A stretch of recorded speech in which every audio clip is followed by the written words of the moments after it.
On a pensé ce temps en trois parties.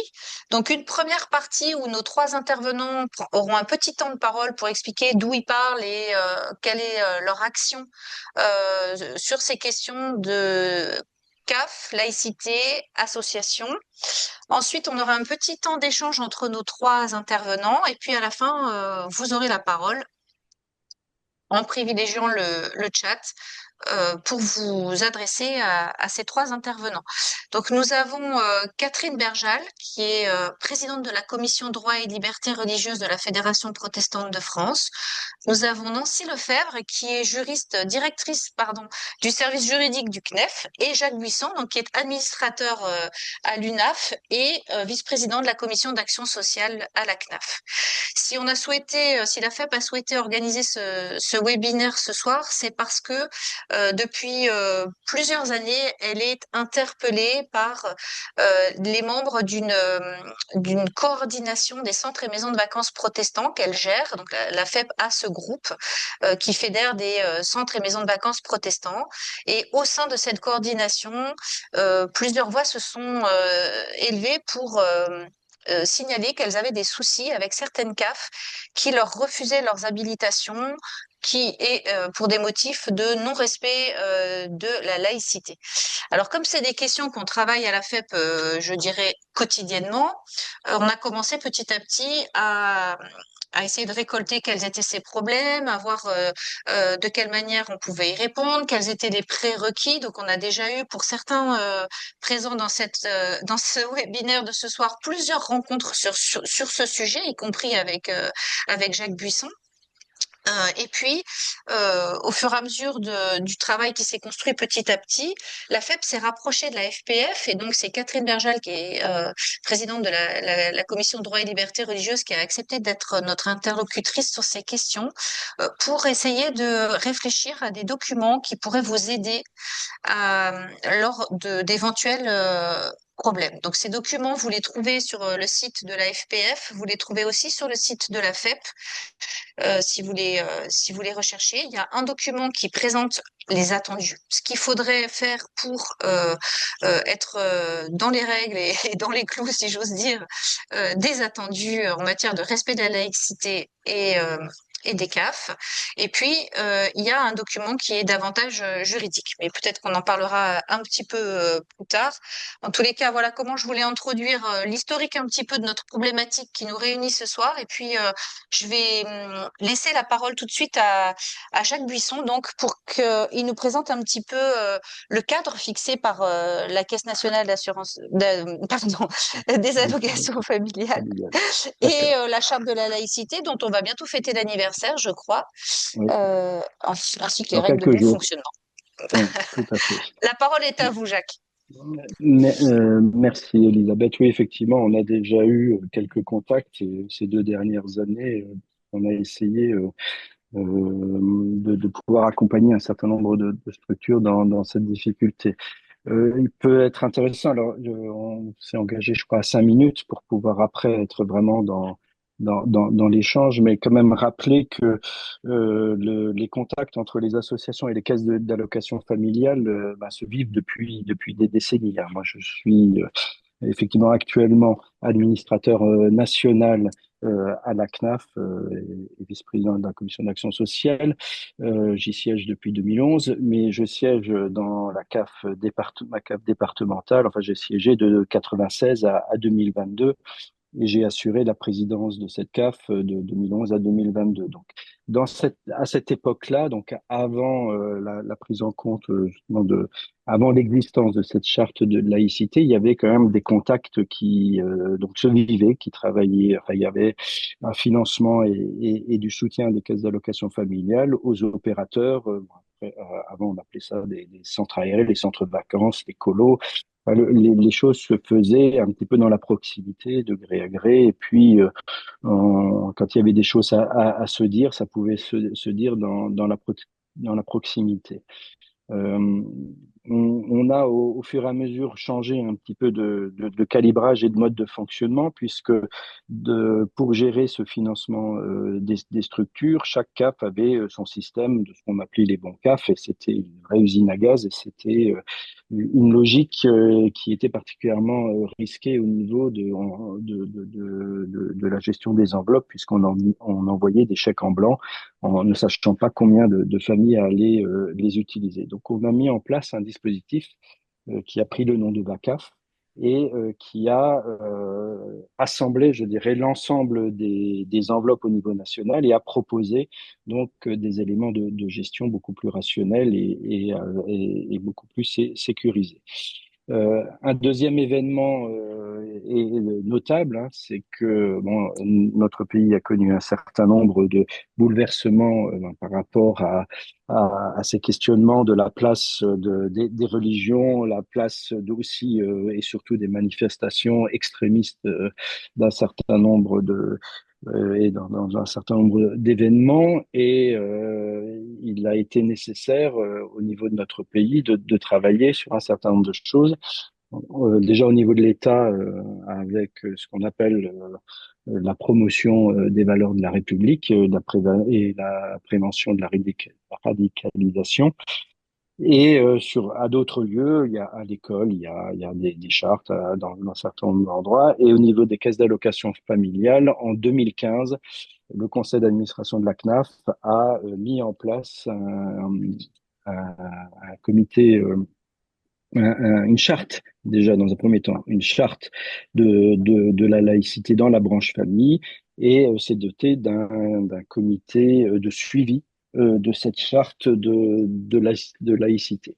Donc l'idée, c'était dans les contacts du quotidien des CAF avec les opérateurs, d'avoir une instance déjà d'une parole par rapport à cette laïcité et une capacité de pouvoir la réguler. Donc 2015 à 2025, vous l'avez rappelé, ça fait 10 ans. Le moment, je dirais, anniversaire va être je crois que c'est au mois de décembre à Bordeaux ou en janvier, on fêtera ces 10 ans de la charte de la laïcité. Mais pour dire que c'est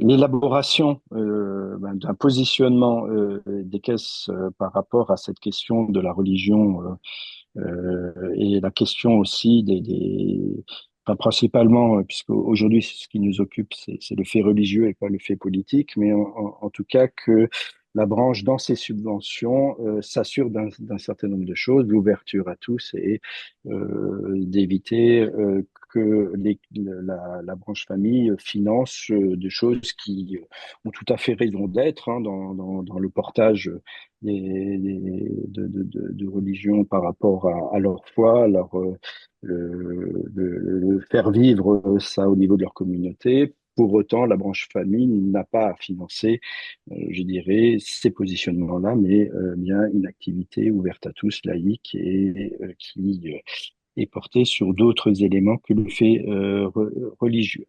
Donc ça, c'est pour poser le contexte. Une fois que l'on a dit ça, bah, c'est tous les éléments de calage euh,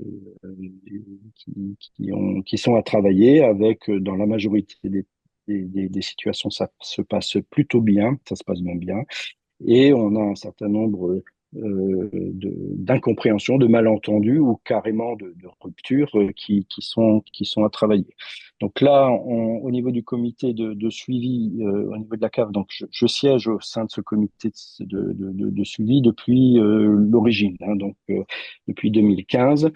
C'est un comité qui intègre des représentants du conseil d'administration. Il y a un administrateur de chaque tendance qui est présent.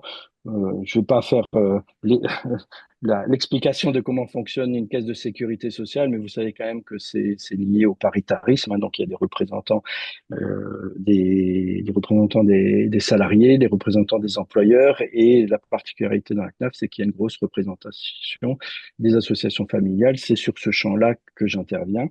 Mais pour l'ouvrir je dirais, aux opérateurs et aux partenaires, on a dans ce comité des représentants des directions des CAF, mais aussi et surtout des partenaires associatifs que, si besoin, je pourrais vous citer, et des personnalités expertes et essentiellement liées aux grands organismes d'État de régulation de la promotion de la République. Voilà sur l'organisation. Et pour passer en revue les situations complexes, nous avons un comité restreint qui se réunit 3, 4 fois dans l'année et qui, pour le coup, va travailler très dans le détail les situations qui sont remontées par les CAF ou des situations d'appel, je dirais, des associations qui auraient eu je dirais un avis négatif dans le cadre de leur financement. Voilà, j'ai essayé de faire au plus court pour poser les éléments, mais je pourrais, dans un deuxième temps, et suite à vos questions, vous dire un petit peu par rapport à ce comité restreint, la nature des manquements qui sont particulièrement ciblés et un certain nombre de critères de refus qui ont été faits. Je vais peut-être laisser la parole aux Merci. deux autres intervenants. Merci beaucoup, c'était très clair et ça pose bien les bases de notre échange.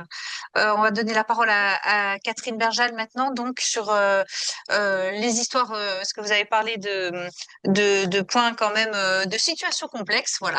Alors, nous, ce qui nous occupe, nous préoccupe, c'est vrai que ce sont les situations complexes et on s'était dit que ce serait intéressant de parler un petit peu jurisprudence et actions possibles pour les associations. Catherine, je vous laisse la parole. Merci, merci Elisabeth. Oui, la jurisprudence sur ces questions. Alors, comme Jacques Buisson, je souligne que les relations entre les associations et les CAF sont généralement très bonnes, mais je souligne aussi que les litiges, puisque nous sommes ici pour parler des litiges, c'est donc évidemment une petite partie des relations, mais c'est ce qui nous intéresse aujourd'hui. Les litiges sur la question religieuse entre les CAF et les associations, elles ne sont pas récentes. Elles ne datent pas de 2021. Lorsque je suis entrée à la commission droit et liberté religieuse de la Fédération protestante, c'était il y a plus de 20 ans. Et dès que je suis arrivée, j'ai eu à me préoccuper de ces litiges, c'est-à-dire de refus de bons pour des associations qui, dans leur statut, avaient des références religieuses. Mais à l'époque, il n'y avait pas de contentieux. L'affaire n'était pas portée devant les tribunaux. Et ce qui est nouveau, depuis exactement 2021, en réalité, c'est l'année même où est adoptée la loi sur les principes républicains, c'est que eh ben, les associations commencent, et je crois que c'est une bonne chose, parce que ça permet de fixer des critères communs à tous, commencent à faire du contentieux. Alors, j'ai fait un recensement de toutes les bases dont je dispose, et j'ai trouvé que 6 affaires ont été à ce jour portées devant les tribunaux. 6 affaires, 8 jugements, parce que 2 affaires ont fait l'objet d'un appel. Et comme information, c'est pas propre au monde protestant, parmi ces contentieux, j'ai trouvé une association juive à référence juive, une association à référence catholique et 4 à référence protestante. Alors, je dirais tout de suite que finalement, nul n'a gagné. Je veux dire que ce sont les CAF qui finalement ont gagné tout leur procès. Alors, plus exactement, il y a eu des annulations, et les annulations qui ont été prononcées par le théâtre Strasbourg et le théâtre d'Amiens portent exclusivement sur la question de la motivation. Je vais y revenir. Il n'y a eu aucune annulation de fond sur la décision de la CAF, sauf une à Amiens, par le tribunal administratif d'Amiens, mais il y a quelques jours, ce jugement a été annulé par la cour administrative d'appel de Douai. Donc finalement, c'est la CAF la décision de la CAF n'a pas été annulée. Et des décisions très récentes aussi, il y en a 2 qui sont tombées il y a 15 jours du théâtre Strasbourg, qui annulent les décisions de la CAF, sont pour des défauts de motivation. Donc, on n'a pas de décision condamnant les décisions de la CAF pour des raisons de fond. En revanche, le contentieux semble être en train de se développer puisque, et ça c'est un peu une nouveauté, nous avons 4 affaires qui sont en voie d'entrée en contentieux, qui concernent des associations protestantes et qui ont des particularités.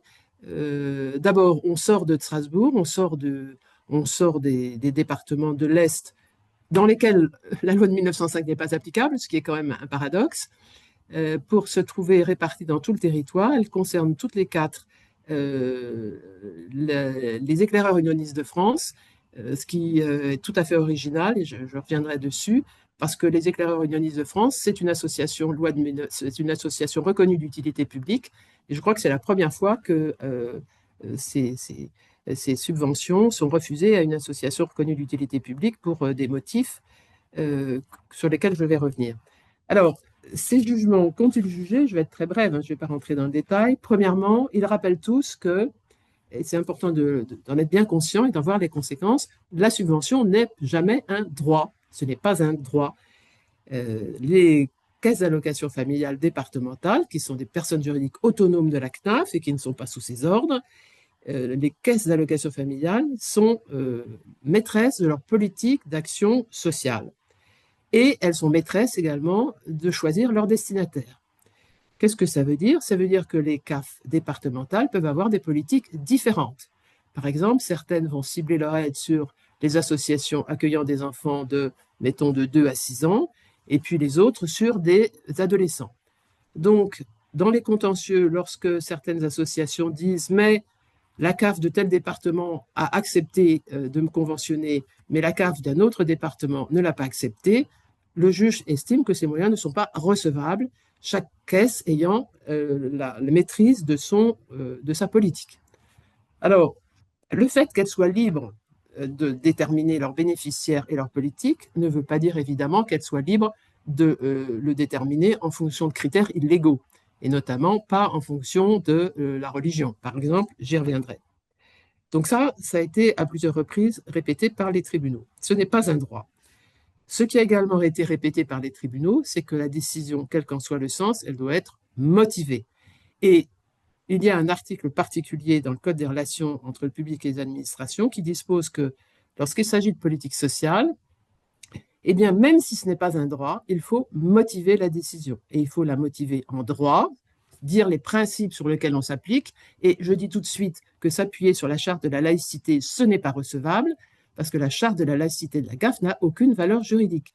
Ce sont des lignes directrices qui guident les caisses d'allocation familiale, mais ce n'est pas une valeur juridique. En revanche, ce qui a valeur juridique, ce sont les principes à l'intérieur de la charte, principe par exemple de la charte, pardon, oui, comme par exemple le principe de neutralité du service public. Ça, c'est un principe qui est cité dans la charte, et si on veut se fonder sur un principe, c'est sur celui-là qu'il faut se fonder et non pas sur la charte. Et je vous l'ai dit, sur les questions de motivation, les CAF, bien évidemment, bien souvent, vacillent un peu, malgré les conseils donnés par la charte.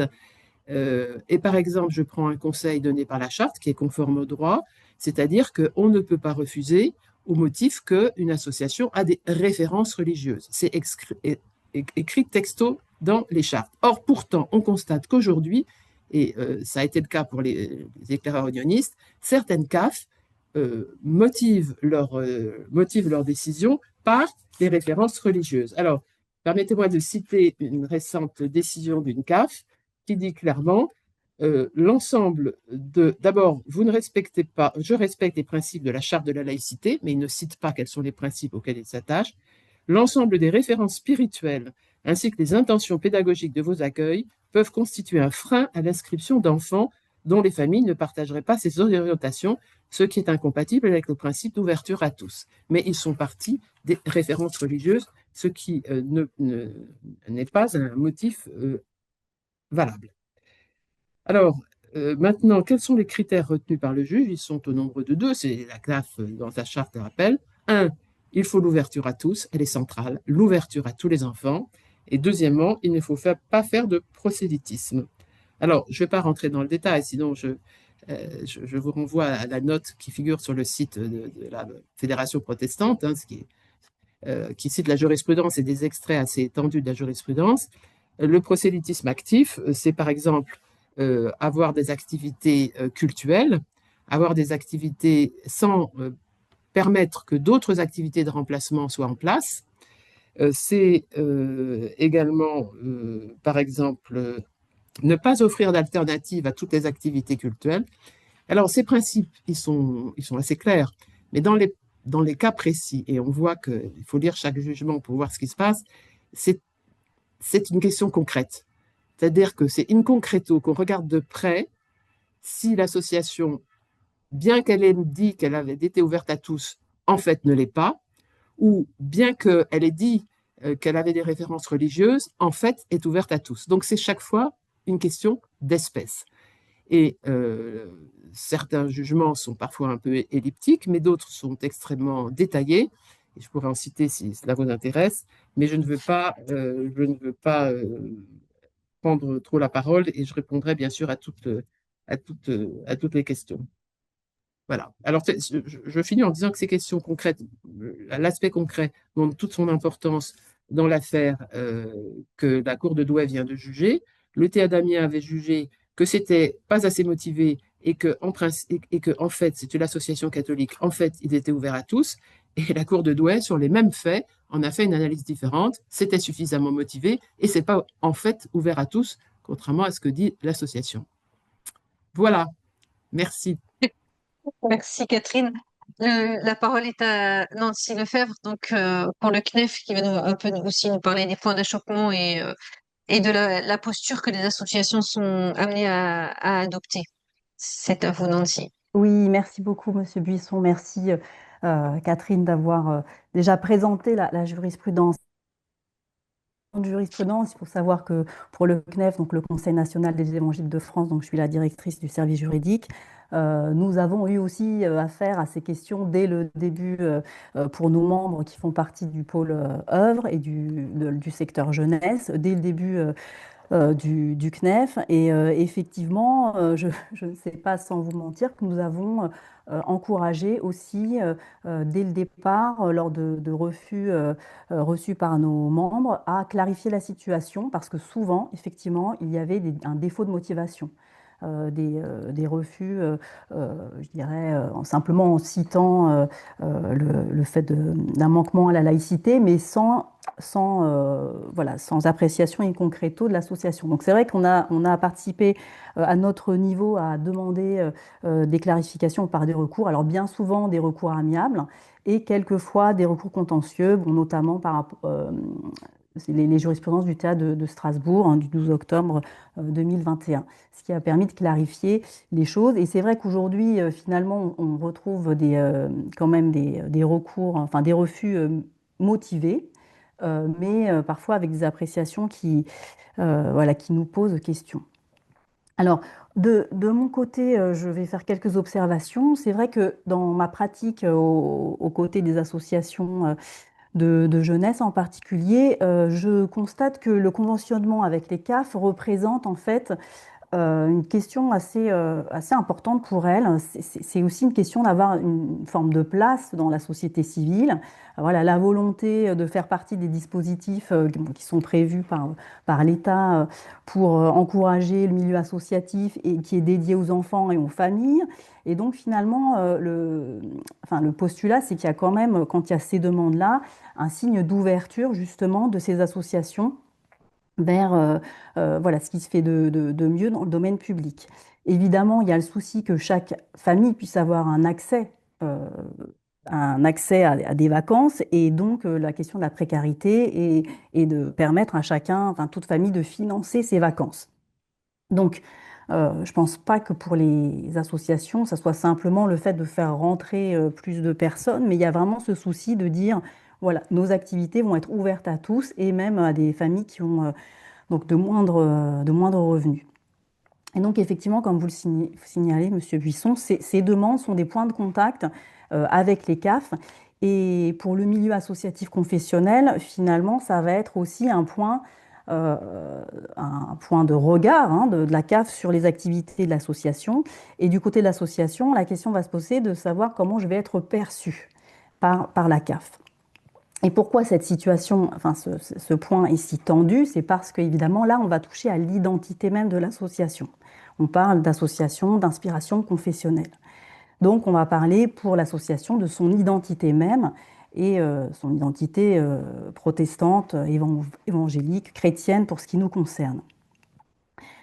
Euh, alors, ça va être compliqué pour elle de pouvoir dire est-ce que je peux garder tout de même des marqueurs de mon identité, comme disait Madame Vergeal, des références à mon identité religieuse.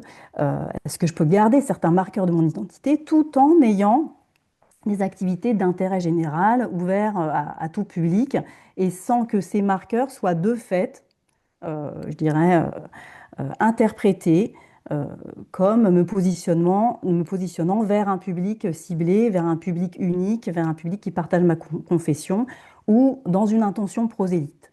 Jusqu'où mes marqueurs d'identité vont pouvoir être conservés.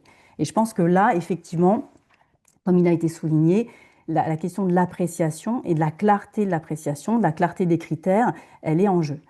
Aujourd'hui, je pense qu'il y a quelques années, les critères autour des circulaires étaient finalement assez objectifs, je dirais. On les comprenait comme le fait d'avoir une identité confessionnelle possible, euh, assumée, mais néanmoins des activités religieuses ou cultuelles qui soient seulement accessoires, cantonnées, facultatives et des activités de substitution qui soient de qualité et voilà, clairement ouvertes aux enfants. Et donc, il y avait une forme d'équilibre là entre une possibilité d'avoir voilà, des activités cultuelles ou religieuses bien identifiées. Je pense ça paraissait quand même plus ou moins objectif. Aujourd'hui, l'interprétation et la jurisprudence se fondent sur un faisceau d'indices qui prend en compte finalement toute la vie de l'association. Ça va être sa communication, ses statuts, son projet pédagogique. Et en fait, on retrouve dans la jurisprudence une recherche de l'intention de l'association, presque. Quelle est l'intention de l'association par rapport à son public? Donc ça, c'est quand même autre chose par rapport à des critères qui parfois sont plus objectifs. On va parler aussi de sa communication, des références religieuses internes, même dans ses bâtiments, voilà, dans son offre. Et finalement considérer que ces références religieuses vont de facto enfermer le public qui va être cible ou de facto penser que voilà, il va y avoir un prosélytisme abusif. Donc c'est vrai que c'est autour de cette pesée, enfin de cette appréciation, ce faisceau d'indices, que pour les associations, c'est assez complexe de se situer. Parce que finalement, ce faisceau manque peut-être de prévisibilité. Et je pense qu'aujourd'hui, on en est là avec des associations qui parfois ont du mal à se situer parce que voilà, ça paraît un peu imprévisible, un manque peut-être de sécurité juridique, et jusqu'où en fait elles vont pouvoir conserver leur identité. Et donc il y a un paradoxe finalement, puisque enfin, les circulaires actuels et la charte dit bien sûr il peut y avoir des références religieuses. Et d'ailleurs, il est même dit que les associations peuvent être même membres de la Fédération protestante de France ou du Conseil national des évangéliques de France, et ça ne gênera pas un conventionnement. Donc, il y a une sorte de paradoxe, puisque étant membre de ces institutions, elles ont forcément des références religieuses minimales, même sur leur site internet, on est d'accord, pour pouvoir faire partie de ces familles confessionnelles. Voilà, donc il y a une tension là, en fait, qui n'est pas du tout aisée à manipuler. Et de même aussi, par exemple, par rapport aux membres des associations, enfin aux critères d'adhésion à la confession, aux dirigeants, au personnel même de ces associations d'inspiration confessionnelle. Voilà, si elles ont une identité, forcément, elles veulent aussi, et en toute liberté d'association, voilà, garantir ces valeurs autour de leur choix statutaire.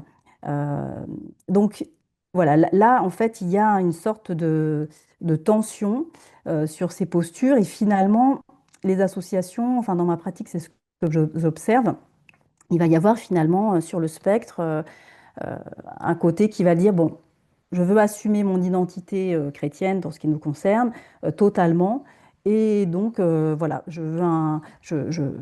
renonce au conventionnement CAF et voilà, je vais avoir un projet libre avec un public peut-être même acquis et peut-être voilà, vouloir avoir un public qui va rejoindre ma confession. Donc là, voilà, je fais fi de tout cela. Il va y avoir de l'autre côté celle qui se dit, mais finalement, est-ce que je peux encore conserver une identité, une inspiration confessionnelle réelle? Est-ce que ça va être juste une façade historique, mais avec aucune valeur de fond? Euh, et donc là, elles vont garder peut-être le nom protestant, le nom évangélique ou que sais-je, mais finalement le projet va enlever toute référence, toute valeur euh, et va être finalement voilà, complètement enfin, je dirais, il va rester culturellement affilié, mais plus dans son essence. Et puis vous avez le milieu où là où on veut assumer une identité confessionnelle, mais on veut aussi avoir un projet qui soit ouvert, on veut contribuer aux vacances pour tous, on a des vraies activités sportives, etc. On essaye de caler voilà, les activités religieuses de manière très précise, accessoires facultatives, une activité de substitution. Enfin, on essaye d'être les bons élèves, mais finalement, on n'est pas sûr de pouvoir rentrer dans ces conventionnements parce que ce faisceau d'indices va peut-être euh, voilà, avoir une appréciation ou trouver que notre référence, les références religieuses sont voilà, trop forcées. Donc il y a un manque de prévisibilité, et puis vous savez bien que les conventions se renouvellent tous les ans, donc là aussi pour les acteurs du secteur, c'est quand même pas évident de s'y retrouver. Donc voilà, je pense que la discussion après sera intéressante parce que voilà, comment faire pour apporter de la clarté, de la prévisibilité et aussi voilà, peut-être recentrer sur des critères euh, et permettre quand même des références qui correspondent à une identité qu'on peut assumer et aussi enlever des formes d'intention supposées. Moi, je me pose aussi la question euh, voilà, des possibles recours qui seront faits par les associations actuellement voilà, en appel au niveau du Conseil d'État et voilà, de voir comment la jurisprudence administrative traitera cela et peut-être apportera aussi un son de cloche. Voilà, donc la discussion va être intéressante, je pense, et aussi les questions des responsables associatifs, parce que voilà, finalement, je pense qu'il y a une attente aussi d'être compris et de bien comprendre aussi voilà, ce qui est attendu. Merci. Merci, merci. Bon, alors on entend que c'est compliqué quand même. Euh, alors c'est vrai que et Catherine et Nancy sont juristes et sont allées tout de suite du côté des actions en justice. Alors peut-être que dans l'échange que vous allez avoir maintenant entre vous trois, on peut repartir de ça parce que s'il y a 4 associations protestantes qui ont fait des recours et peut-être qu'en amont elles avaient saisi déjà ce comité restreint dont vous avez parlé, Jacques, tout à l'heure de la CNAF et est-ce qu'elles ont eu des réponses? Dans quel délai? Je pense qu'on peut peut-être repartir de là pour lancer un temps d'échange entre vous. Et puis j'invite les participants à se noter les questions ou à commencer à les mettre aussi dans le chat en fonction de ce qui vient d'être apporté par nos 3 intervenants. Qui peuvent faire avancer un petit peu et éclairer.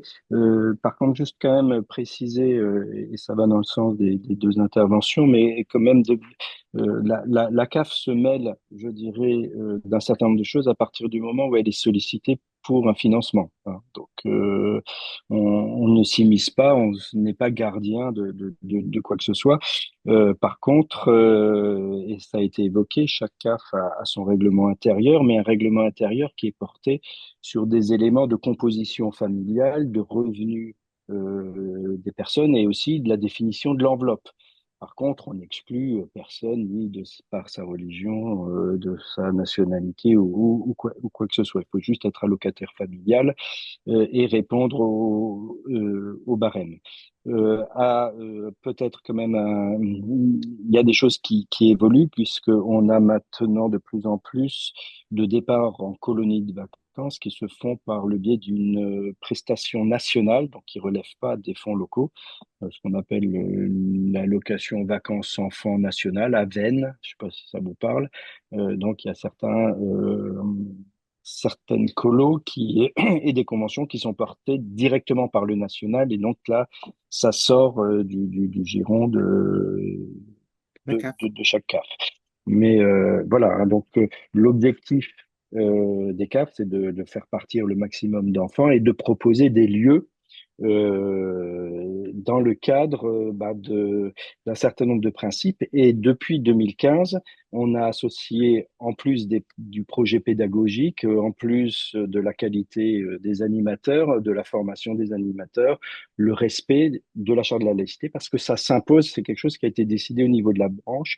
Tous les opérateurs, que ce soit par rapport au COLAO, les ALSH et autres, mais aussi la petite enfance, la médiation familiale, enfin tout ce qui rentre en contractualisation avec une caisse d'allocation familiale a dans l'annexe de sa convention de financement une référence à cette charte. Et d'ailleurs, sur justement la motivation qui était insuffisamment marquée, et on l'a vu effectivement sur les deux derniers jugements, qui étaient d'ailleurs sur les périmètres du Bas-Rhin de deux associations luthériennes, ce qui avait été évoqué, c'était cette insuffisance justement d'éléments de caractéristique comment vous avez évoqué le terme qui était celui évoqué, enfin, et que dans les prochains temps, les décisions feront référence aussi à un certain nombre de circulaires qui impliquent beaucoup plus la nécessité et font appel à un certain nombre de textes. Donc, je pense qu'il y aura des évolutions de ce côté-là, mais ça, c'est par rapport au dossier contentieux. Parlons un peu des cas réels, hein. Donc, j'ai fait un peu des recherches. Donc, sur les 10 dernières années, il y a à peu près, il y a eu 130 dossiers qui ont été présentés au comité restreint, qui inclut des situations dans tous les mouvements religieux. Enfin, il y a peut-être une prédominance, peut-être mais ça c'est aussi en lien avec la présence des religions en France. Alors j'ai fait un focus sur les 2 dernières années. Je suis allé chercher des chiffres. Donc il y a en général 3 comités restreints par an. Sur les 2 dernières années, j'ai préféré prendre les deux parce que c'est pas toujours lissé.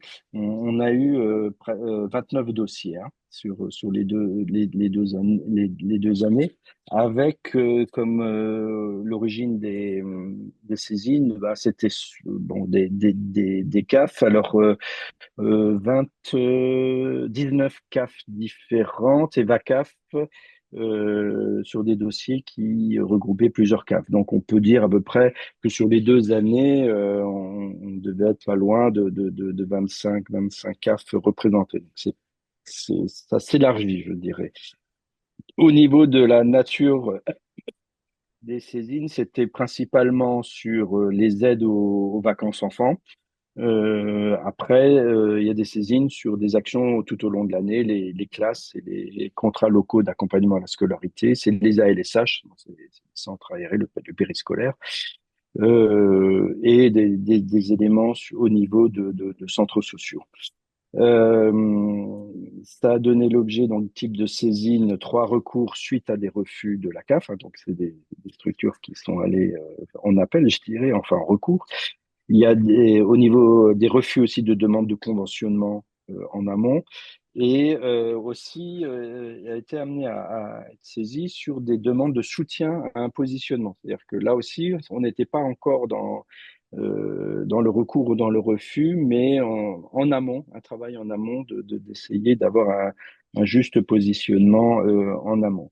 Alors les manquements les plus liés sont liés à la charte. Alors, temps spirituel répété sans activité alternative, hein, c'était l'exemple qui avait été donné. Des accueils de loisirs organisés par des patronages liés à une église ou par des associations évangélistes ayant une propension au prosélytisme, c'est des termes qui ont été utilisés, des mouvements de scoutisme marqués au regard de leur orientation confessionnelle, aussi par rapport à des documents de référence. Bon, c'est en fait la publicité qui est faite en amont pour informer les familles de l'existence de ces colos, des documents référencés incohérents avec des informations recueillies dans les donc, ces informations incohérentes qui ont été recueillies dans les informations familles ou observées sur les sites Internet. Et là, non, ça concerne pas. Voilà. Et des types d'avis, dont on a eu sur les 2 années 15 avis de non-conventionnement. Il y a eu quand même 2 avis favorables, c'est-à-dire après le passage devant la commission restreinte, donc c'est pas forcément un refus.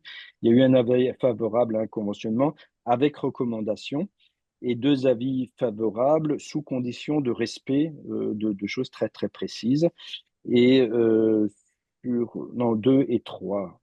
Ça fait 5 avis sous condition de respect de choses précises et une situation sans avis où la commission s'est estimée hors champ de compétences. Donc les critères de refus, ça avait été un peu évoqué, non-ouverture à tous, intention spirituelle marquée, absence d'activité alternative au temps spirituel, risque de prosélytisme. Donc, les personnes que j'ai interrogées ont fait remonter des éléments d'évolution où ils ont le sentiment qu'il y ait des sollicitations plus fréquentes concernant donc concernant des activités périscolaires dans les locaux de paroisse. Donc on commence à avoir plus de dossiers. Alors, ça fait référence aussi à du périscolaire organisé, notamment dans le cadre en référence à l'islam, avec dans des locaux de mosquées où on fait en fait un périscolaire gratuit. Et en fait, dans le cadre de la conciliation vie familiale, vie professionnelle, ben, il y a certains endroits où vous n'avez pas du tout de proposition et il y a une accroche qui est faite envers des familles avec une proposition de périscolaire gratuit, donc des familles qui n'ont pas d'autres choix, qui font appel, et donc avec des enquêtes qui ont montré que là, il y avait du prosélytisme, pardon, très marqué.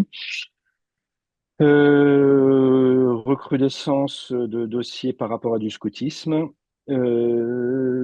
Augmentation des recours gracieux formulés sur le modèle d'un recours contentieux. Je ne sais pas trop ce qu'elle voulait dire. Bah, sans doute que des recours gracieux sont motivés maintenant de manière un peu plus forte. Les instances voilà, c'était les éléments que j'ai pu recueillir pour vous donner un petit peu vous faire une petite photographie des 2 dernières années. Donc ça, c'était les dossiers 24 et puis 25.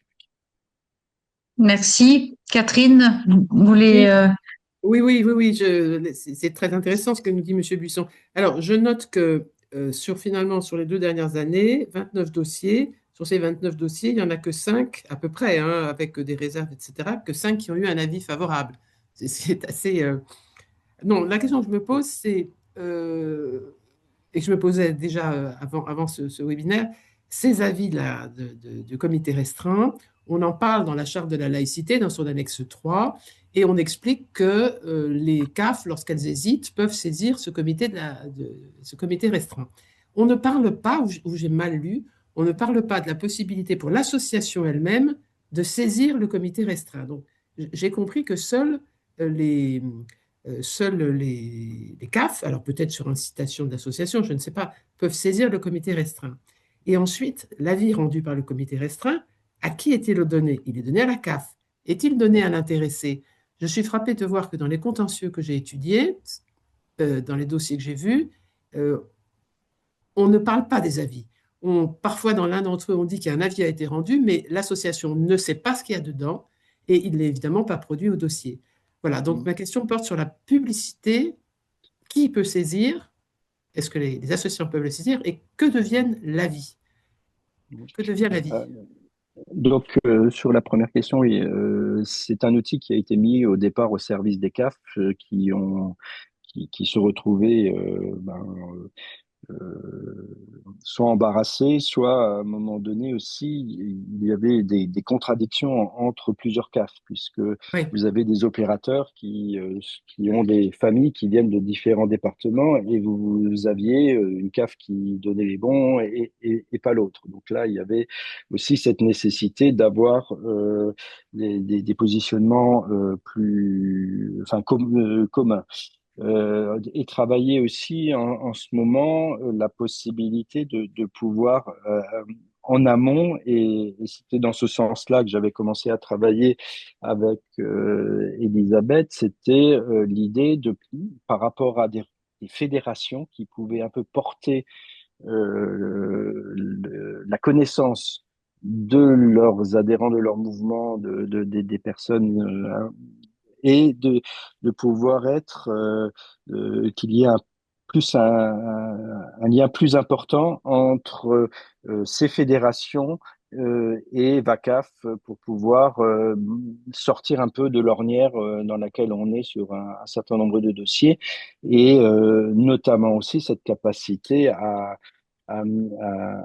mieux exposer les attendus des uns et des autres. Donc, j'avais pensé qu'on pourrait aller de façon un peu plus, comment dire, déterminée dans cette relation-là.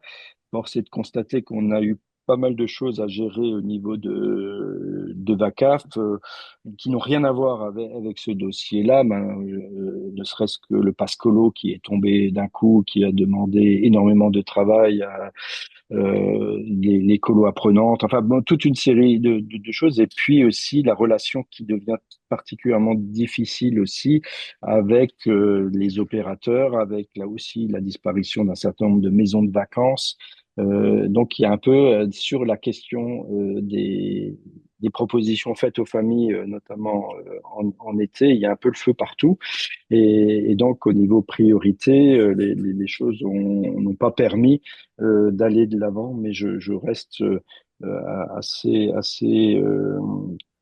convaincu qu'il faut rajouter un médiateur entre les associations isolées, les CAF qui sont pas totalement isolées, VACAF, qu'il puisse y avoir des interlocuteurs médiateurs là-dedans. C'est pour ça que j'avais évoqué ça avec la Fédération de l'entraide protestante pour essayer de pouvoir avancer sur ce point-là. Et c'est aussi dans ce sens-là que j'avais remarqué le fait qu'il y avait un travail d'écriture qui avait été fait, un travail de recensement et un travail aussi d'expliquer, à défaut que les CAF le fassent correctement, hein, c'est votre reproche et je l'ai fait passer aussi comme un axe d'amélioration, que on puisse aussi passer des messages sur voilà, vous êtes retoqué sur ce point, mais admettez aussi que dans votre communication, dans la construction de l'offre que vous avez fait de façon généraliste aux familles, il y a un certain nombre de choses dans l'écriture, hein, c'est ce que évoquait quand il évoquait documents de référence incohérents, on dit on accueille tout le monde, mais en même temps on dit l'inverse dans les modalités sur la page d'après, sur le trousseau où il faut la Bible, il faut le Coran, il faut ci ou ça. Donc, à un moment donné, tout n'est pas possible non plus. Et l'institution CAF, à un moment donné, aura ses limites aussi dans l'appréciation, ne serait-ce qu'elle n'a, dans la mesure où elle n'a que très peu de moyens aussi de pouvoir aller sur le terrain et se rendre, comment dire, euh, voir sur place ce qu'il en est réellement. Donc, on est dans ce moment-là où je pense qu'il y a vraiment une évolution aussi, et ce serait bien maintenant peut-être que les personnes qui se connectées à ce webinaire puissent aussi évoquer ces éléments-là d'adéquation, d'inadéquation, et de voir comment on peut avancer aussi sur ces points-là. Pardonnez-moi, Jacques, Oui, pardon. pardon, mais je comprends de votre réponse que un, les associations ne peuvent pas actuellement saisir le comité restreint, et deux, Mm. qu'elles n'ont pas accès aux avis rendus. Ai-je bien compris?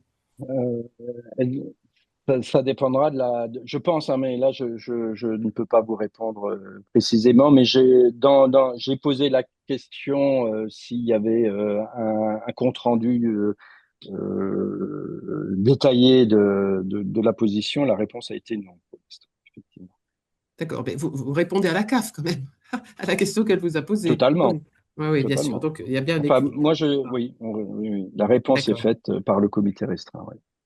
d'accord, merci. Oui, alors Et de donc, mon côté, pardon, je voudrais souligner qu'on a effectivement, hein, Monsieur Buisson parlait des relais auprès des associations. Je crois qu'effectivement, la note qui est produite par la FPF, comme nos lettres aux membres qu'on a produites à différentes occasions, étaient là aussi pour rappeler le cadre, hein, donc qu'on ne se méprenne pas là-dessus. Je pense on est tous d'accord sur ce cadre-là et sur aussi des facteurs hein, euh, qui peuvent pousser vers une appréciation. Vers voilà, la captation d'un public restreint ou vers des actions prosélytes. Donc là, c'est vrai que je pense que les responsables associatifs sont quand même maintenant beaucoup plus vigilants et enfin, ils connaissent mieux, ils peuvent se positionner, voilà, comme j'ai essayé de le montrer. Donc ça, je pense que c'est important qu'on puisse être, nous, acteurs de la vie associative confessionnelle, aussi des relais, bien sûr. Et moi, j'avais une question aussi, comme vous évoquiez votre position aussi à l'UNAF au niveau des associations familiales protestantes. Euh, Madame Berger elle a évoqué un contentieux où une association reconnue d'utilité publique finalement est refusée d'un conventionnement CAF alors que voilà, elle a ce statut-là et donc un rayonnement d'utilité publique. Quid des associations familiales protestantes? Certaines de nos associations sont aussi des associations familiales protestantes. Donc dans ce cadre-là, elles ont passé normalement le critère de l'intérêt général avec le critère du cercle restreint, enfin de ne pas servir un cercle restreint. Voilà, est-ce que là, il y a des liens puisque finalement, il y a des critères qui seront déjà, comment dire, passés au travers de l'adhésion à une fédération de ce type familial? Je n'ai pas connaissance effectivement du motif qui a fait le refus, mais c'est pas parce qu'une association appartient à un réseau qui est reconnu d'utilité publique que l'action qu'il mène sur un territoire avec un programme qui serait a priori en opposition avec la charte, c'est pas parce qu'il y a une reconnaissance d'utilité publique que ça change la chose au non-respect de la charte de la laïcité et donc du positionnement de la CAF du non-paiement du non-versement de la CAF, donc des bons CAF. Hein. Là, je vois pas ce que ce label changerait dans l'analyse, parce que c'est pas une analyse sur les statuts, c'est pas une analyse sur l'opérateur en lui-même, c'est une analyse sur le service qu'il propose aux familles à cet endroit-là, à ces dates-là, avec le programme en question. C'est-à-dire qu'on ne met pas l'opprobre sur un opérateur. C'est peut-être là qu'il y a peut-être quelque chose aussi à bien préciser. On refuse de le versement sur ce séjour-là. Oui, bien sûr, bien sûr. Enfin, évidemment, quand dans la motivation, il y a marqué à une association reconnue d'utilité publique qu'elle ne respecte que ses références religieuses posent problème, alors qu'une association reconnue d'utilité publique n'a pas à signer la charte, le pacte républicain, parce que par définition, elle le respecte. Voilà, c'est dans la motivation que ça ne va pas, parce que je partage votre avis, c'est bien sûr une question locale. Il faut regarder ce Mmh. qui se passe réellement, bien sûr. Mmh. C'est donc dans la Mmh. motivation qu'il y a des progrès à faire. Mm. Oui, et puis Ah, ça c'est clair, oui. sur le projet pédagogique, je pense aussi que là, il y a peut-être aussi au niveau des acteurs de terrain euh, à mieux comprendre les attendus d'un projet pédagogique voilà, ouvert à tous. Et voilà, je pense effectivement la clarification des attendus, parce que là, vous mentionnez le fait que les lieux d'accueil pour les vacances sont maintenant voilà, peut-être limités. Enfin, moi, je pense que notre milieu protestant, évangélique en général, est assez en pleine, enfin, est assez en pleine vitalité. Donc, il y a des lieux, il y a voilà, je pense qu'il y a une possibilité là d'offrir Totalement. des offres intéressantes. Donc, Ah, je totalement. serais vraiment très intéressée de plus d'échanges et que justement nos opérateurs, enfin si on, on peut les appeler comme ça, euh, puissent entrer justement dans ces dispositifs et comprendre peut-être mieux certaines règles. Mais voilà, effectivement, là, je pense qu'il y a un levier qui peut être gagnant-gagnant, je dirais, puisque bah, l'État a Mm. besoin aussi hein, de ces lieux bienveillants, de ces lieux où il se passe des vraies choses pour les enfants. Et de l'autre côté, les opérateurs peuvent avoir aussi une diversité de séjours. Là, comme vous l'évoquiez, il peut y avoir des séjours voilà, qui seront très ouverts et puis peut-être ils peuvent avoir aussi un séjour qui est plus Mm. typé. Donc voilà, je pense que là, il y a peut-être une intelligence de gestion autour, comme vous le disiez, d'une appréciation sur une offre particulière. Et ça peut ouvrir peut-être des possibles. Alors, peut-être pour ouvrir aussi un certain nombre de choses, je pense il faut mettre dans la boucle beaucoup plus les services déconcentrés de l'État, enfin au niveau national, au niveau ministériel, au sein du comité du suivi de la laïcité siègent des personnes de la Direction générale de la cohésion sociale, Direction de la jeunesse, de l'éducation populaire, de la vie associative, secrétariat général du comité interministériel de prévention de la délinquance et de la radicalisation, le conseil des sages de l'éducation nationale, comité interministériel de la laïcité. Voilà, ça fait quand même là aussi des acteurs qui, moi je trouve, et je leur dis aussi, sont assez absents et notamment sur les territoires parce que théoriquement, tous ces séjours sont labellisés pour qu'il y ait un paiement par Jeunesse et Sport.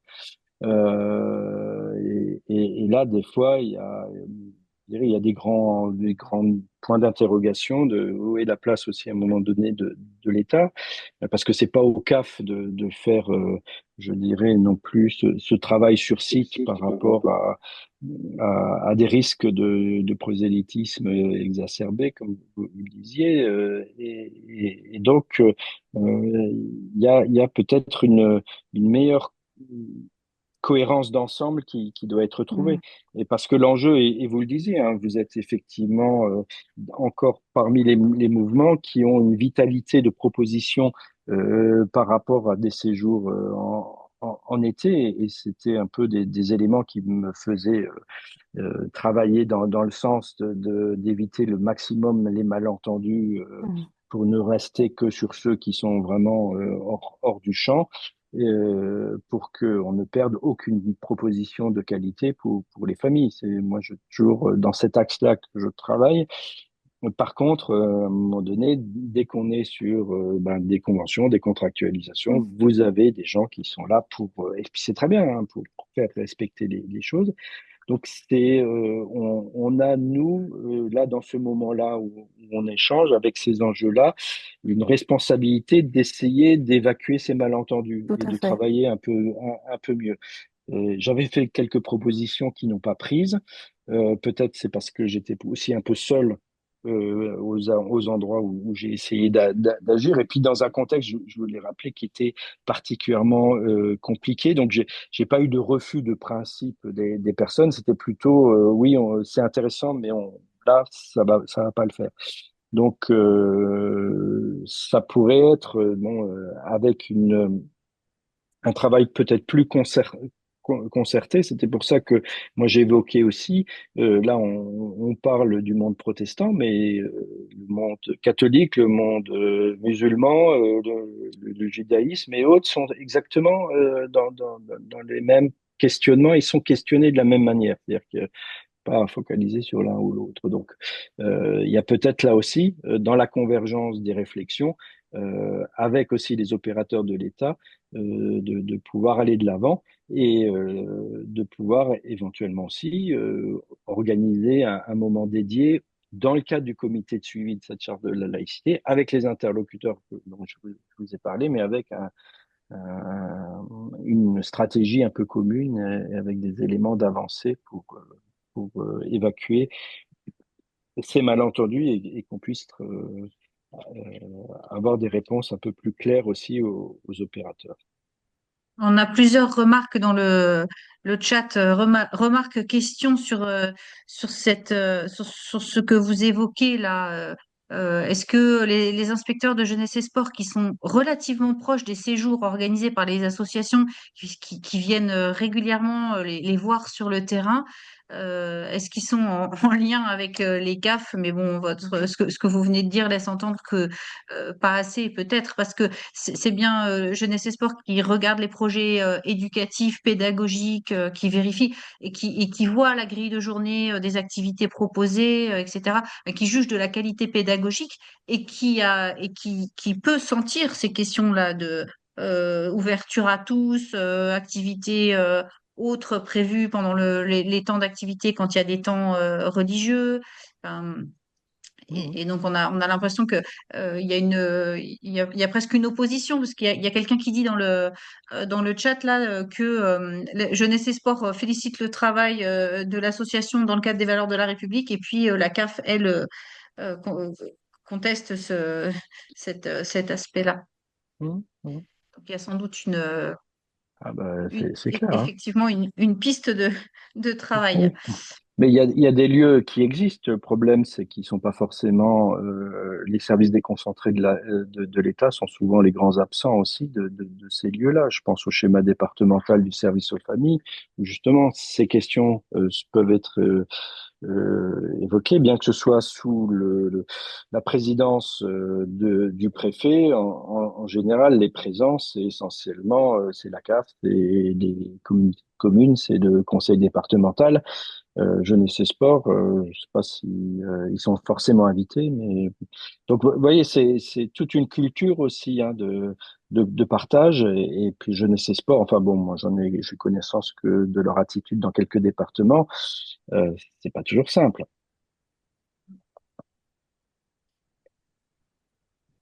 Est-ce que Catherine ou Nancy, vous aviez encore des questions à partager avec Jacques, ou bien on commence à dérouler tout ce qui est arrivé dans la conversation? Ben, je pense qu'il faut, voilà, il faut donner un peu la parole à la salle, comme on dit, Oui, sinon voilà, tout à elle va fait. être frustrée. Mais sachez, pour la question a été posée, sachez que nous voyons sur nos écrans paraître vos questions et que nous les lisons au fur et à mesure. Oui, oui, ça oriente un petit peu les échanges. Il y a une remarque qui me semble assez. On a parlé, vous avez parlé des associations qui sont reconnues par certaines CAF et pas par d'autres. Donc il y a un problème d'harmonisation. Enfin, les associations savent plus très bien sur quel pied danser. Et puis il y a aussi une association là qui dit que parfois on a un agrément pour faire quelque chose et pas pour une autre. Donc VACAF qui supprime un agrément, des CAF qui suivent ce retrait d'agrément, mais par contre, un accord pour avoir accès au pass colo. Je me souviens d'une association aussi qui avait un relais maternel financé par la CAF et un refus d'agrément pour son centre de vacances. Comment est-ce qu'on pourrait y comprendre Mais quelque chose de cette non, question? enfin, moi je trouve ça logique, hein. C'est-à-dire que le refus, il n'est pas lié à l'association, mais bien à ce qu'elle propose dans le moment en question et par rapport aux professionnels et aux programmes qu'elle met en œuvre. Si vous avez un relais assistant de maternelle qui fonctionne selon les règles de la CAF, de la PMI et autres, c'est pas parce que vous avez un refus sur c'est l'inverse qui serait choquant. Donc c'est bien pour dire que c'est pas les statuts qui posent problème, c'est l'appréciation que peut avoir à un moment donné la CAF sur l'ouverture à tous, ce que les moments et les éléments qui sont critiqués par les CAF en question. Mais je sais que c'est pas si simple que ça non plus, hein. Il y a et le fait que les colos, enfin je lisais dans le terme, dans le chat que ça passe pour les passes colos, mais pas pour les bons CAF, c'est clair que il y a des éléments qui interrogent sur la bonne analyse. Oui, une autre question qui a été posée au début de la Réunion et qui pose un petit peu, qui revient un petit peu sur cette idée des temps. Non seulement certaines associations sont critiquées ou on met le doigt sur les temps spirituels qu'ils proposent, mais pour l'association du Coteau Fleuri, je vois que Karine a, nous a mis un extrait d'une fiche d'information complémentaire qu'elle a reçue d'une CAF pour un conventionnement Pascolo, d'après ce que je comprends.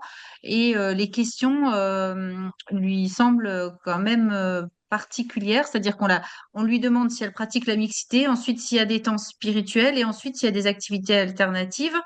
Puis à la fin, proposez-vous des activités autour des valeurs de la République, des activités relatives à la lutte contre les discriminations, des activités relatives à l'égalité hommes-femmes.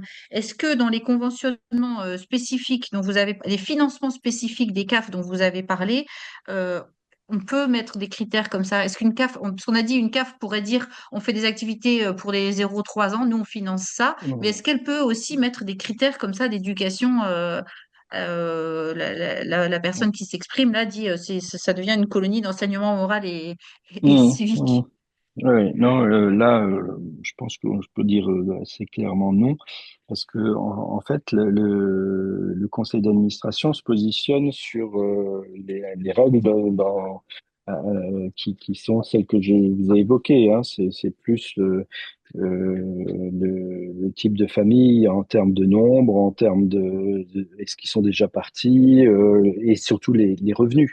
Il n'y a absolument pas ces éléments. Et d'ailleurs, vous pouvez le vérifier puisque la base même de ces décisions sont intégrées dans le règlement intérieur de l'action sociale, ce qu'on appelle le RIAS, et ces RIAS sont téléchargeables sur Internet. Donc moi, j'invite sur ces départements aller sur le CAF.fr, mettre le numéro du département et télécharger le RIAS. Et là-dedans, il y a la règle objective de ça. Là où ça coince après, c'est dans la convention avec l'association, parce que dès que vous avez un échange financier entre la CAF et n'importe quel opérateur et dans n'importe quel domaine, est annexé la charte de la laïcité. Et c'est là qu'interviennent ces éléments. Sachant que sur la charte de la laïcité, les valeurs de la République sont pas mis en avant puisque c'est plus à l'État de le faire. Mais après, ça peut être aussi des choses particulières sur ce territoire, où notamment dans l'instance dont je vous parlais, qui est le schéma départemental du service aux familles, peut-être suite à quelques éléments dysfonctionnants, ces personnes qui siègent à ce schéma ont peut-être rajouté des éléments et un formulaire qui a été fait sur le territoire, parce que je pense que c'est un formulaire qui concerne que ce département, ou qui n'a pas été forcément super bien réfléchi suite à une réunion un peu houleuse entre certaines choses, et ça donne des fois des grosses bêtises. Donc, moi, j'ai tout à fait conscience qu'il y a beaucoup de choses qui sont encore à travailler, mais dans un contexte de 102 départements différents, avec des interlocuteurs multiples, et puis la nécessité de contractualiser avec je sais plus combien de milliers d'associations. Donc là, je vous ai dit qu'on avait passé 130 dossiers je sais plus, sur 10 ans, alors qu'on a contractualisé avec des milliers d'associations sur ces questions-là. Donc, c'est un infime pourcentage. Donc, c'est d'autant plus bête que comme c'est assez infime, qu'il faut qu'on arrive à y mettre plus de sens. Parce que moi, s'il y a déjà 2 ans, j'avais répondu présent à essayer d'aller de l'avant, c'était bien parce que je trouvais qu'on avait des choses qui relevaient vraiment du malentendu, avec, et je vise pas aucune des religions particulières, mais plutôt il y a des opérateurs très mal intentionnés qui sont dans le lot.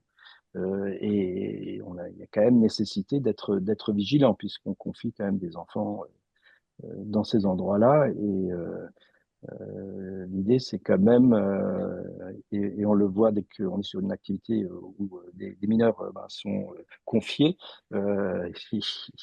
on- on- il faut qu'on ait tous les uns et les autres à organiser une vigilance la plus appropriée.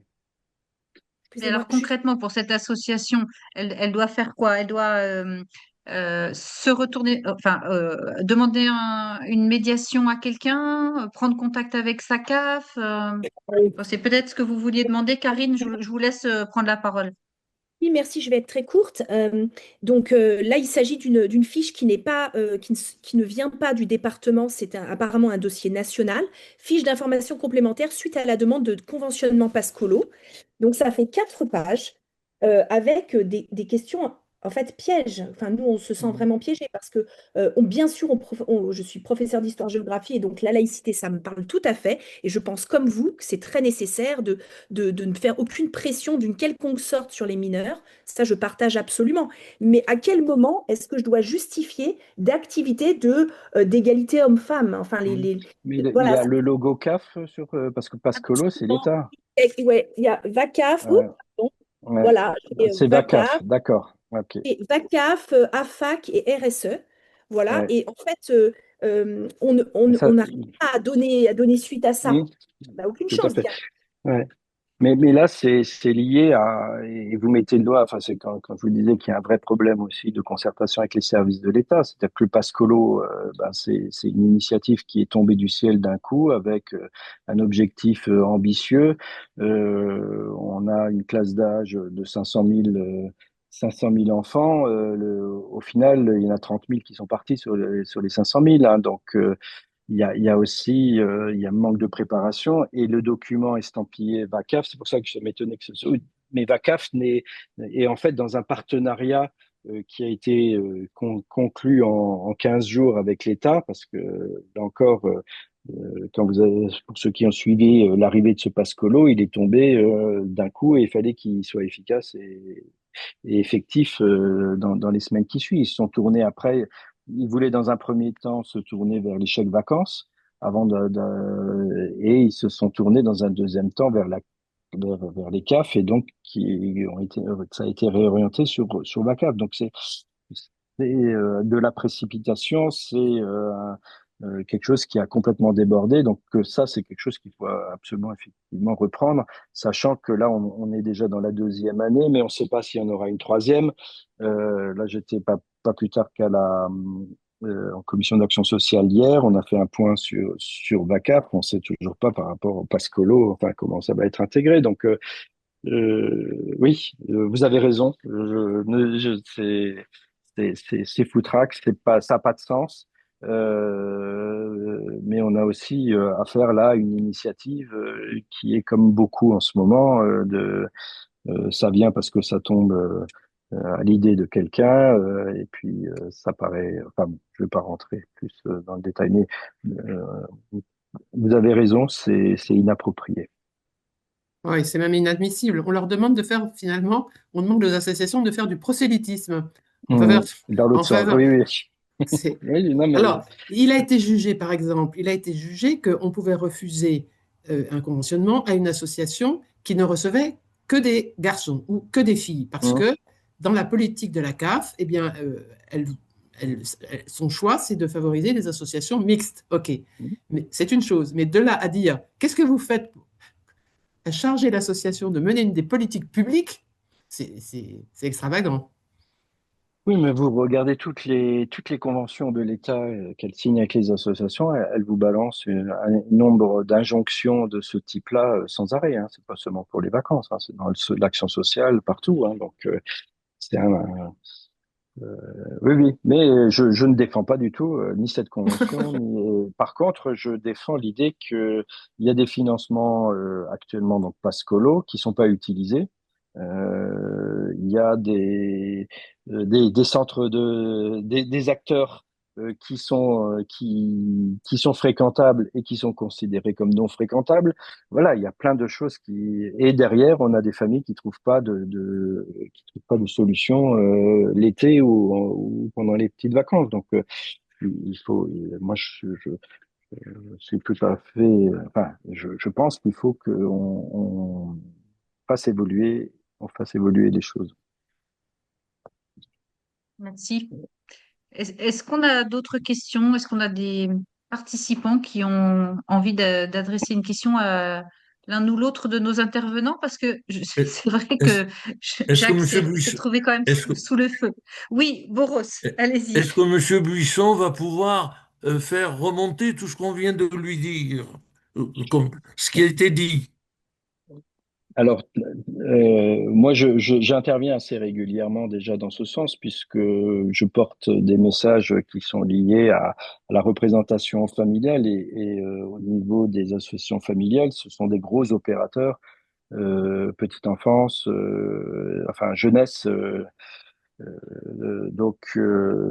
Mais c'est vrai qu'on est moins dans le collimateur, justement par le côté généraliste des associations familiales. Pour autant, ce que je vous disais tout à l'heure, c'est que ça dépend pas d'une personne, ça dépend vraiment d'une intelligence collective qu'il faut arriver à mettre en œuvre. C'est pour ça que quand je plaidais dans le sens de dire là, il y a quelque chose qui se construit au niveau de la FEP. Et si vous vous souvenez, Madame, enfin Elisabeth, je vous avais posé la question, mais c'est quoi vos liens avec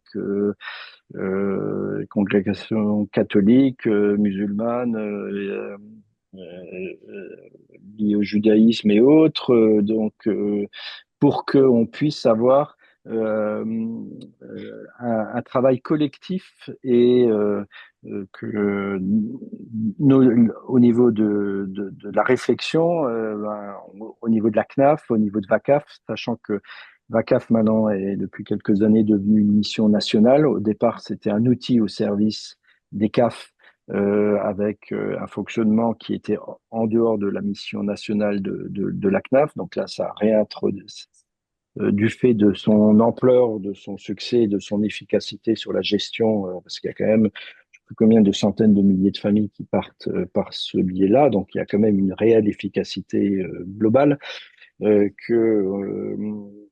et en passant par cette interface du comité du suivi de la laïcité, on puisse arriver à construire quelque chose. La question, c'est à un moment donné que au niveau du déclencheur aussi. Alors nous, on est tout à fait ouvert à la discussion et même prêt à la susciter. Et merci hein, de cette proposition. Il faut qu'on voit, parce que nous, on n'est pas un réseau d'associations qui organisons des colonies ou Mmh, des centres de mmh, vacances. On se fait l'écho là d'une problématique oui. qui remonte dans notre réseau, mais la FEP ne va pas. Mais vous Contrairement êtes d'ailleurs, d'autant on plus parlait légitime pour tout porter à l'heure. un message, parce que Oui, vous alors ne le porter un prenez pas message. pour... oui. Oui, ça oui, mais nous on sera jamais, on n'est pas comme les éclaireurs par exemple. On parlait des éclaireurs Unioni tout à l'heure qui ont une habilitation nationale. Nous on n'est pas dans ce registre-là. Mais par contre porter une parole, oui, oui, oui. Est-ce qu'on a encore l'une ou l'autre question parmi les participants?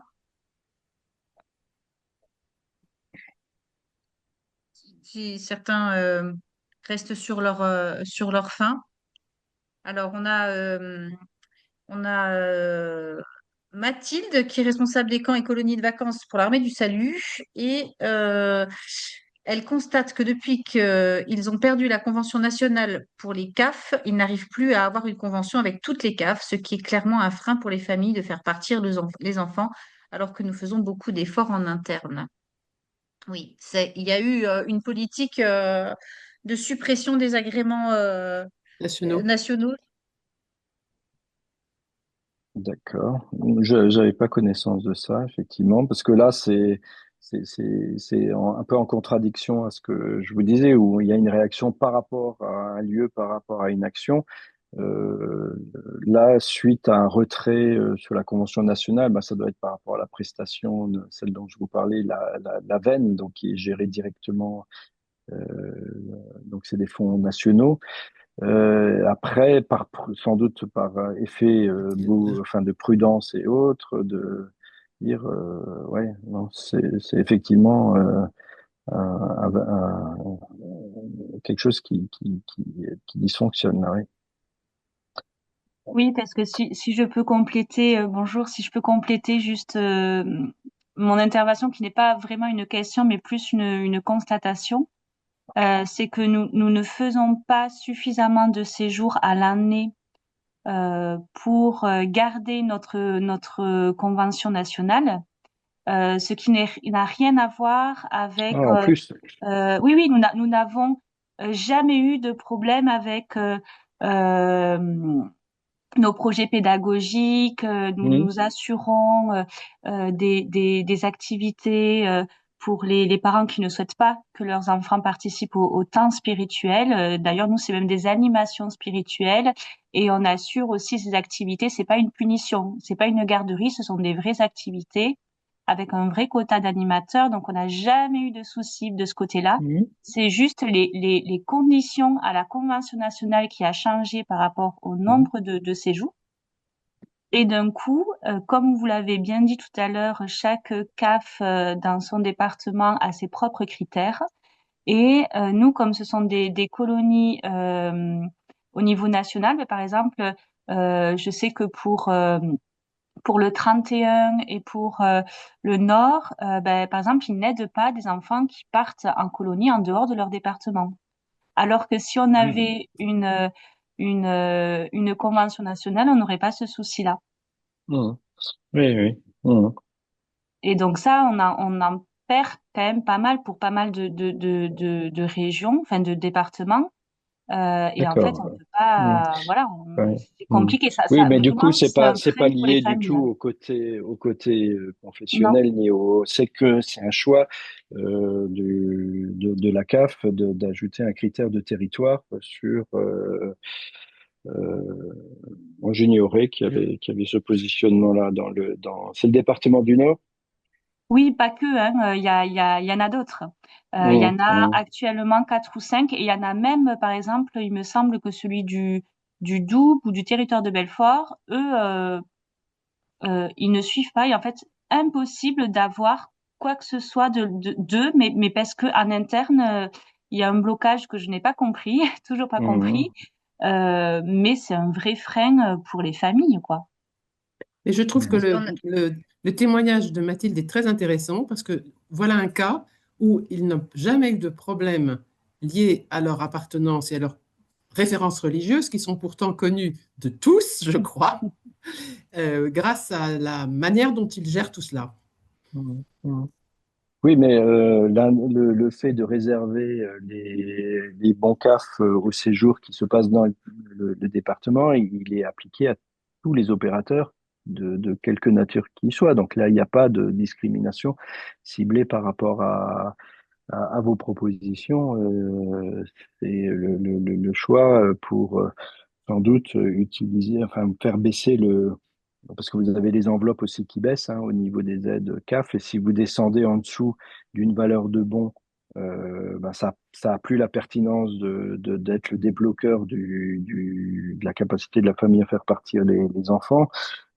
C'est peut-être une manière de faire baisser le coût du séjour parce que vous n'avez pas de déplacement, vous n'avez pas et vous dites si la colo se fait sur le département, en général, elle a un coût inférieur parce qu'il n'y a pas de déplacement.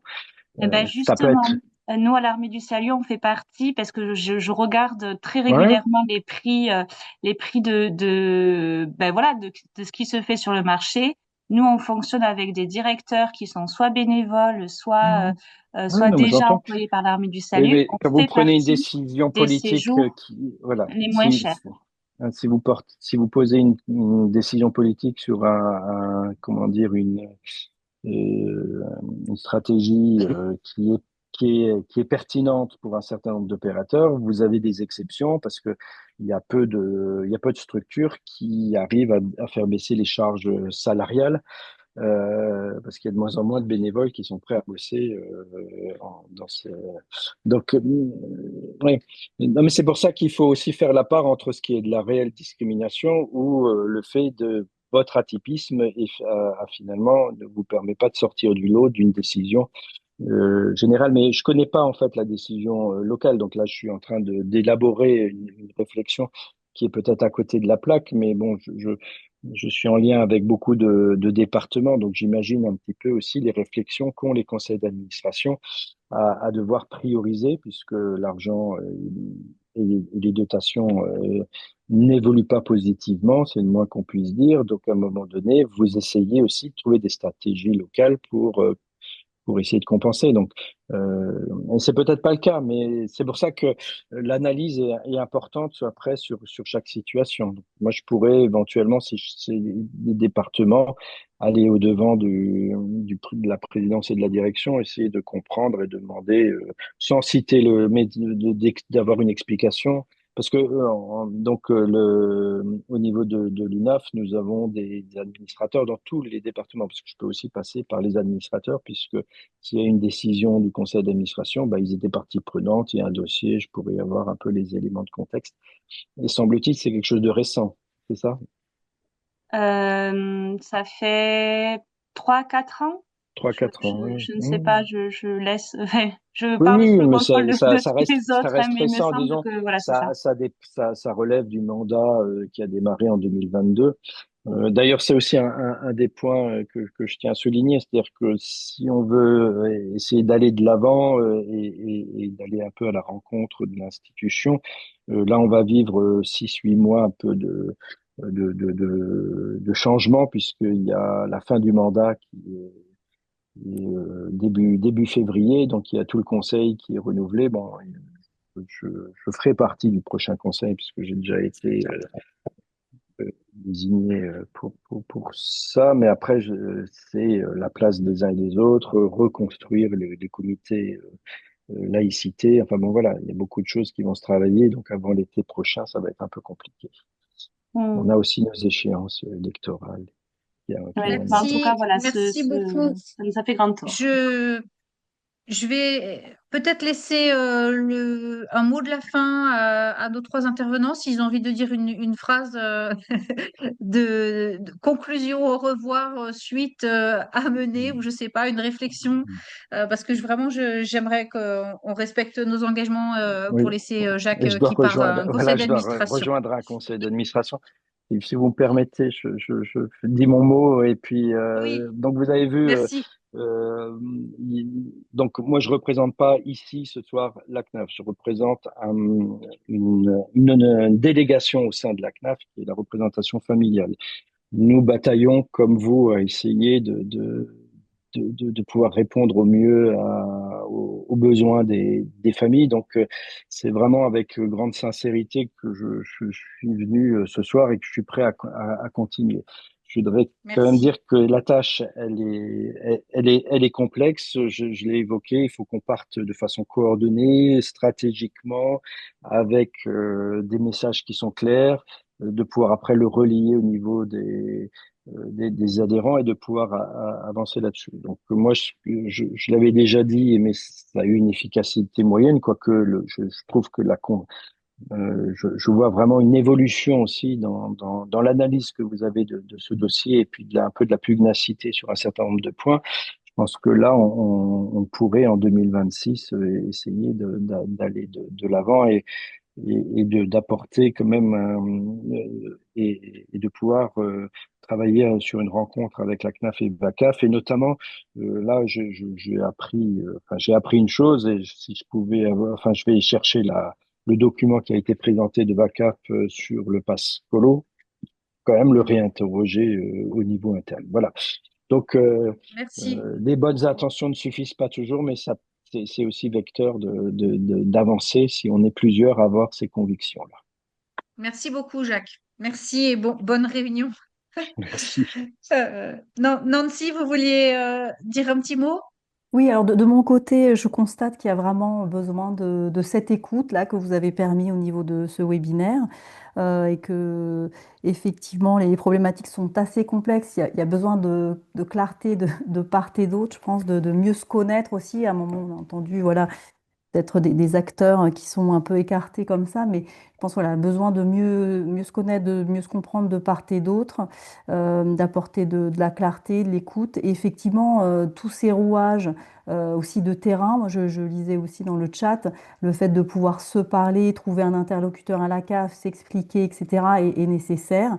Bon, c'est le mal du siècle, hein, le fait de ne pas pouvoir communiquer, mais là, je crois qu'il y a un enjeu et bon, sans m'avancer sur la décision du président du CNEF, mais je pense que le CNEF et son pôle jeunesse bon, pourra tout à fait contribuer à la discussion, soit pour relever voilà, les difficultés des acteurs de terrain ou évoquer des possibles solutions.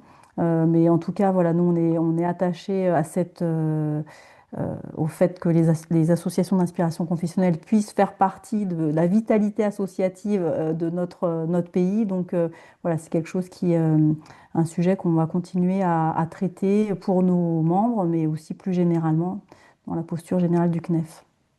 Merci Merci. Nancy. Nous aussi, hein, côté FEP, on continuera à travailler cette question. Et puis ma collègue Célia Janus, qui est déléguée régionale du Grand Est, mais qui est aussi coordinatrice de cette coordination-là dont je parlais tout à l'heure des centres et maisons de vacances protestants, on continuera à travailler ensemble. Catherine, je vous laisse le mot de la fin.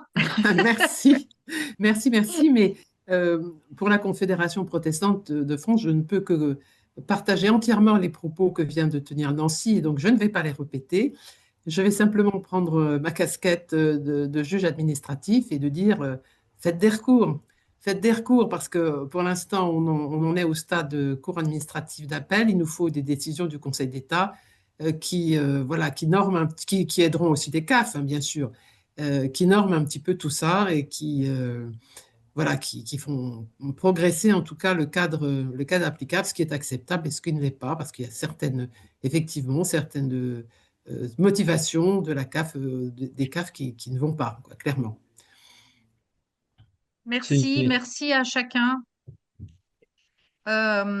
J'espère qu'on n'a pas fait trop de frustrés. Et J'ai mis le lien, j'ai mis deux liens. C'est oui, les documents cadres Vivre la laïcité.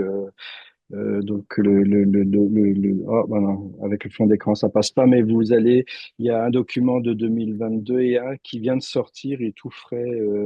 Je vous invite à le lire. Ça permet aussi de décoder un certain nombre de réactions de vos CAF.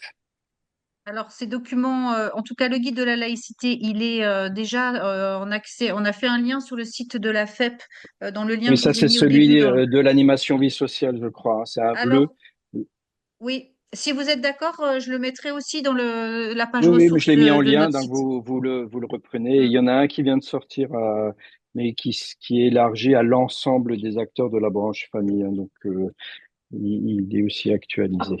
Voilà. Merci, merci à tous et bonne soirée.